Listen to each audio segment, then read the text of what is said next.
What do some of the top companies like Amazon, Microsoft, and Google all have in common?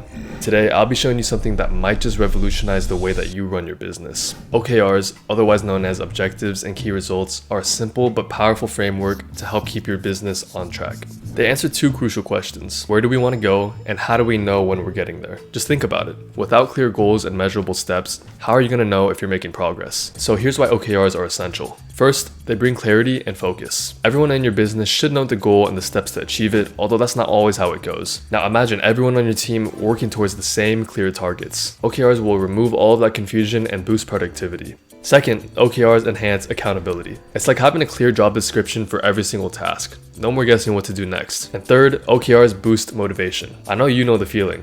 Achieving important results keeps the team engaged and feels rewarding. And of course, each small step is a win towards the bigger goal, making the journey all the more motivating. Now, let's switch gears and talk about alignment. When everybody from the CEO to the intern knows the company's top priorities, it ensures that all efforts are directed towards the same objectives. And this alignment is crucial for avoiding wasted time and achieving your goals efficiently. Plus, OKRs are beneficial for businesses of all sizes. Whether you're a startup trying to find your footing or a large corporation just trying to innovate, OKRs provide you that structured approach to achieve your goals. Now, I'm sure you're thinking, that's great and all, but how do you actually start implementing OKRs into your business? Start by setting clear, ambitious objectives. These should be inspiring and time-bound. For example, instead of just saying increase sales, say grow sales by 20% in the next quarter. Then identify 3 to 5 results that'll help you reach that objective. These ones should be specific, measurable, and most importantly, achievable. So if your objective is to enhance customer satisfaction, your key results might be reduce customer support response time to under 2 hours, achieve a 90% customer satisfaction rate on post-support surveys, and increase net promoter score by 10 points. By setting these clear key results, you can easily track your progress and make adjustments as needed. But look, I get it. It's easier said than done, and getting started can be difficult. That's where we at Hyperdrive come in. Hyperdrive is a business transformation company that specializes in helping businesses and individuals like you